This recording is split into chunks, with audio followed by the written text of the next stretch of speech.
Good evening students, myself Aditya Solanki, I am your social science teacher. In today's video, we are going to discuss some previous year MCQs question of chapter 1, the rise of nationalism in Europe. In today's video, we take 10 important questions or 10 important previous year questions, and in next video we are going to target another 10 questions because this question is chapter is very important for your board examinations. So our first question is, in which country Renaissance was started? अब first of all renaissance क्या होता है, अब हम लोग को ये समझना है। रिनेसा एक ट्रांजिशनल पीरियड था जिस टाइम पे जो मेडिवल पीरियड जो यूरोप में चल रहा था वो कन्वर्ट हो रहा था अपने मॉडर्न पीरियड में या मॉडर्न हिस्ट्री में। ठीक है, तो रिनेसा स्टार्ट कहाँ से हुआ? ठीक है, ये इसके करेक्ट ऑप्शन होगा इटली। इटली से रिनेसा पीरियड स्टार्ट हुआ।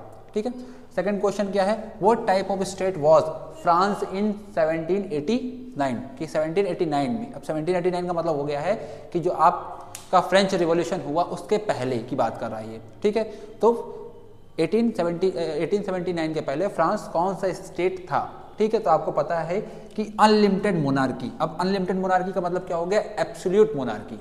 ठीक है, यहाँ पे देखिए 3 टर्म्स हैं, एक अनलिमिटेड मोनार्की है, सेकंड डेमोक्रेसी है, थर्ड लिमिटेड मोनार्की है, फोर्थ है आपका रिपब्लिक।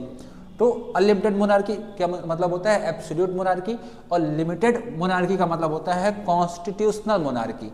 दोनों में डिफरेंस क्या होता है? एब्सोल्यूट मोनार्की में जो आपका मोनार्च होता है, मोनार्च कौन होता है? आइदर बी किंग और क्वीन, या तो वो राजा होगा या वो रानी होगी, उसके पास कंप्लीट पावर होती है। ठीक है, लिमिटेड मोनार्की में क्या होता है? कॉन्स्टिट्यूशनल मोनार्की होती है। कॉन्स्टिट्यूशनल मोनार्की का मतलब हो गया है रूल तो राजा ही करेगा, यानी कि मोनार्च ही करेगा, किंग और क्वीन ही करेंगी, बट उसकी पावर में लिमिटेशंस लगाई जाती हैं। किसके थ्रू? कॉन्स्टिट्यूशन के थ्रू। डेमोक्रेसी लोकतंत्र, जहां पे जो रूलर हैं वो लोगों द्वारा इलेक्ट किए जाएं, और रिपब्लिक का मतलब होता है गणतंत्र। फिर आते हैं क्वेश्चन नंबर 3 में, French revolution took place in. बहुत इजी क्वेश्चन है। ठीक है, हम लोगों ने क्लास 9 में पूरा एंटायर चैप्टर पढ़ा था हिस्ट्री का फर्स्ट फ्रेंच रिवॉल्यूशन के ऊपर। ठीक है, तो यहाँ पे इसका आंसर होगा 1789। अब फोर्थ क्वेश्चन की बात करते हैं, which country is first to start nationalism? ठीक है, कौन सी थी कंट्री यहाँ पे नेशनलिज्म जो प्रोसेस है वो सबसे पहले स्टार्ट हुआ? ठीक है, तो अब यहाँ पे ड्यूक मेटरनिख का वो स्टेटमेंट याद करिए, when France needs rest of Europe catches cold. इस पूरे चैप्टर में जब भी आपकी जो रिवॉल्यूशन या नेशनलिज्म स्टार्ट हुआ है, कहीं से भी रिवॉल्ट स्टार्ट हुआ है, तो उसका मेन सेंटर कौन था? फ्रांस था। चाहे आप 1789 की बात करिए, चाहे आप 1830 की बात करिए, चाहे आप 1848 की बात करिए, हर जगह पे सबसे पहले जो डिस्टर्बेंस क्रिएट हुई वो कहाँ पे हुई थी? फ्रांस में हुई थी। ठीक है, तो यहाँ पे आपका आंसर क्या है? England, America, France. हम लोगों का आंसर मिल गया। Now your fifth question, Napoleon was related to the country, to which country होना चाहिए? ठीक है, टू विच कंट्री। ठीक, नेपोलियन किस कंट्री से रिलेटेड है? तो नेपोलियन बोनापार्ट जो कि एक मिलिट्री डिक्टेटर था, वो किस कंट्री से रिलेटेड था? वो था फ्रांस से रिलेटेड। और एक और चीज, शॉर्ट आंसर टाइप क्वेश्चंस के लिए जो नेपोलियन का सिविल कोड है, सिविल कोड, नेपोलियन ने कौन सा कोड इंप्लीमेंट किया था? Civil code 1804। ये आपकी शॉर्ट आंसर टाइप क्वेश्चन के लिए मोस्ट इंपॉर्टेंट है। इससे क्वेश्चन बनता है, चाहे आप सीबीएसई बोर्ड के हों चाहे आप यूपी बोर्ड के हों। ठीक है, दोनों में ये क्वेश्चन कई बार देखने को मिला है, तो उसको जरूर टारगेट कर लीजिएगा आप।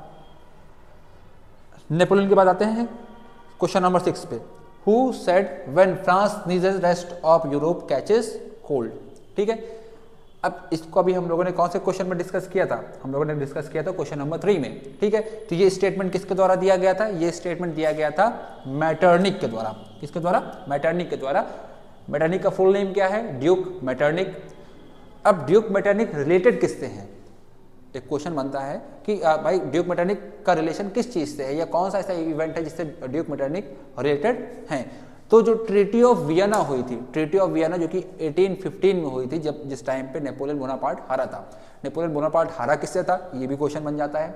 नेपोलियन बोनापार्ट को हराने के लिए 4 पावर्स एक साथ कंबाइंड हुई थी, ठीक है। उस कंबाइंड पावर में कौन कौन था? आपका रशिया था, प्रशिया था, ऑस्ट्रिया था और ब्रिटेन था। अब रशिया कंट्री आप आज देखते हो, ऑस्ट्रिया कंट्री आप देखते हो, ब्रिटेन आज देखते हो, बट क्वेश्चन ये रेज होगा सर ये प्रशिया क्या है? प्रशिया का आगे चल के यूनिफिकेशन होता है और प्रशिया बन जाता है जर्मनी, यानी कि इस टाइम तक 1815 तक जर्मनी एग्जिस्ट भी नहीं करता है। जर्मनी ना भी कोई कंट्री है ही नहीं वर्ल्ड में।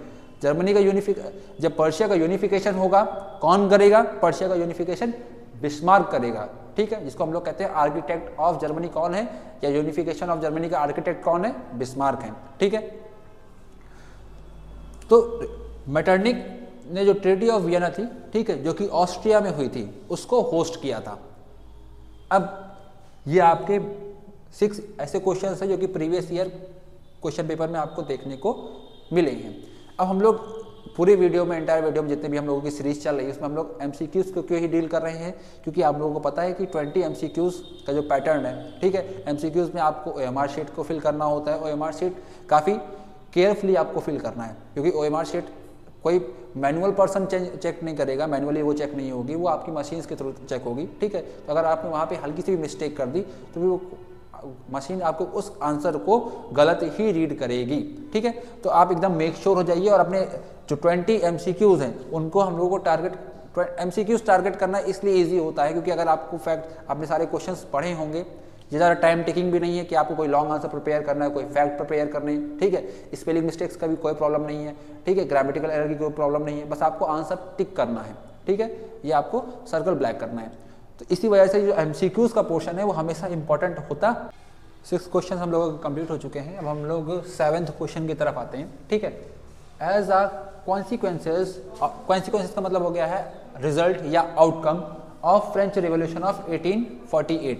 अब 1848 में जो फ्रेंच रिवॉल्यूशन हुआ था उसका आउटकम क्या निकला? अब फ्रांस के साथ समझिएगा, फ्रांस की स्टोरी काफ़ी कॉम्प्लिकेटेड है आपके लिए, ठीक है।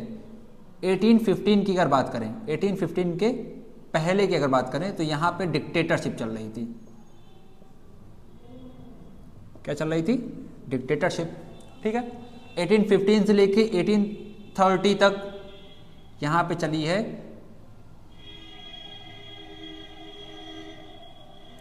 Unlimited monarchy, unlimited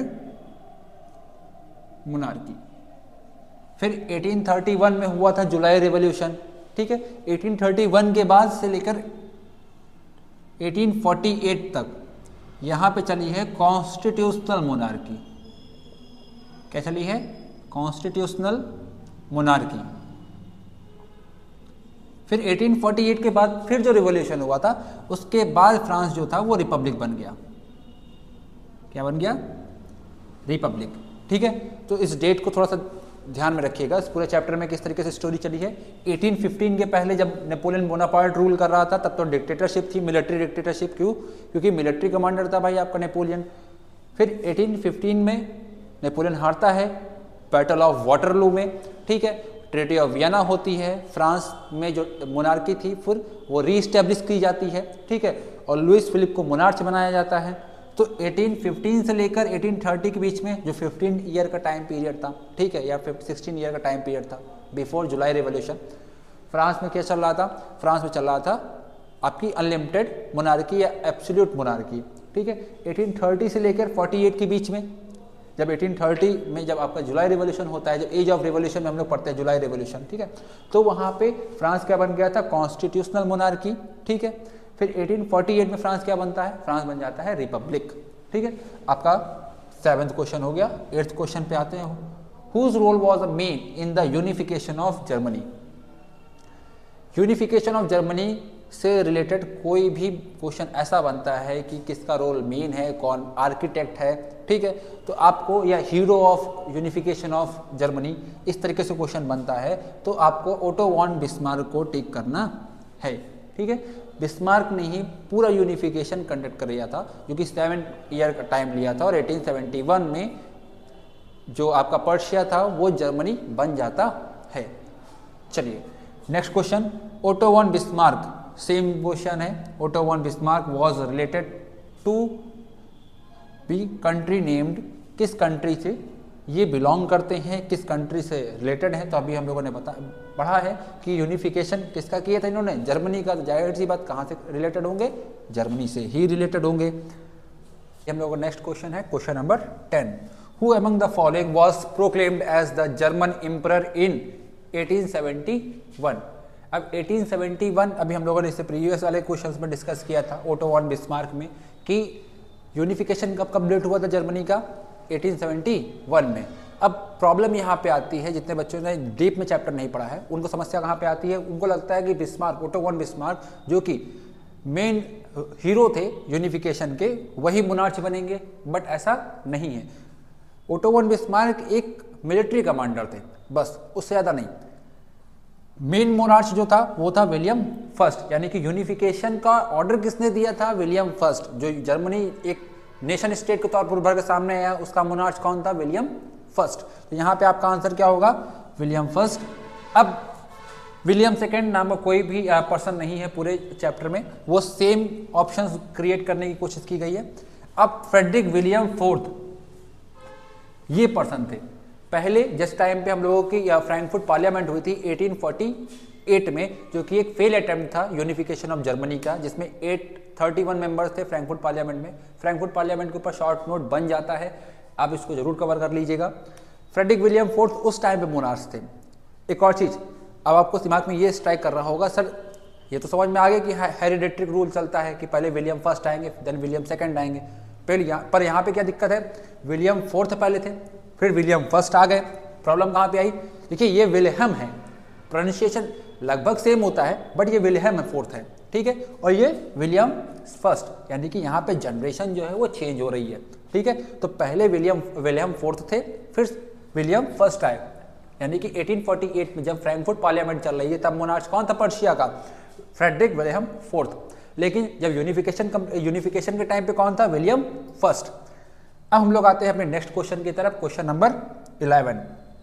in German culture Volksgeist refers to, ठीक। अब यहाँ पे एक वर्ड आया है वोल्क, ठीक। वोल्क वर्ड हम लोगों ने एक कार ब्रांड के नाम पे सुना होगा, वोल्क्सवैगन, ठीक है। तो जो वोल्क वर्ड है इसका मतलब होता है पीपल, इसका क्या मतलब होता है, people.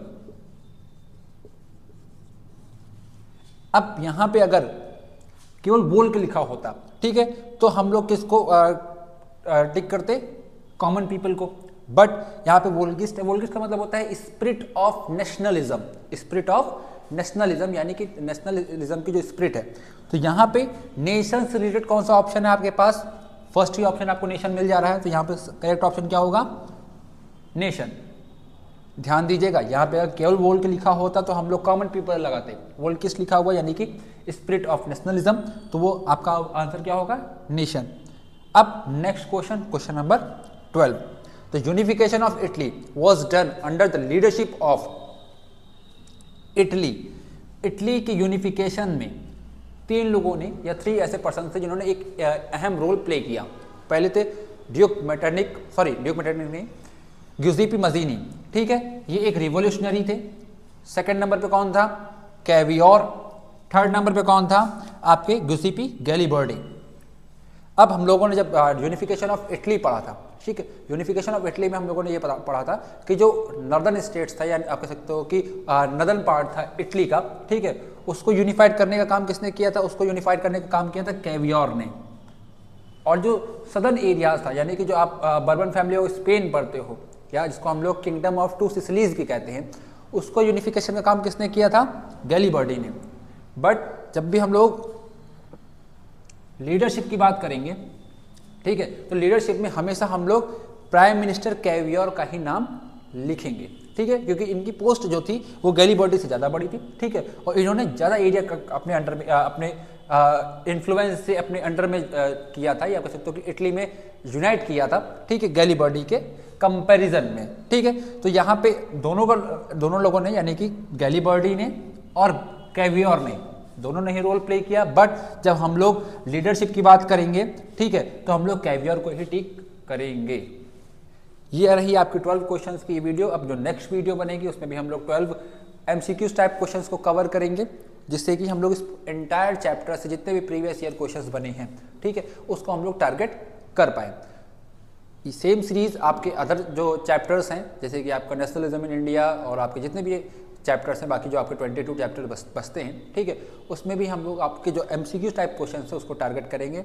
Short answers, long answers के लिए, अब short answer long answers video में कवर कर पाना बहुत ही लेंथी होता है, तो हम आपको वीडियो की हेल्प से आपको जो क्वेश्चंस हैं, यानी कौन से क्वेश्चंस को आपको टारगेट करना है, या MCQs के बीच में भी मैंने बता दिया है कि हाँ आपको कौन कौन से पार्ट को टारगेट करना है। फॉर एग्जांपल जैसे कि पिछले वाले वीडियो में हमने बताया था, या फर्स्ट या सेकंड किया था सिविल कोड नेपोलियन का, वो इंपॉर्टेंट है। यहाँ पे हम लोगों ने फ्रैंकफर्ट पार्लियामेंट को डिस्कस किया है, जब फ्रेडरिक विलियम फोर्थ की बात आई थी, इसके ऊपर शॉर्ट नोट बनता है।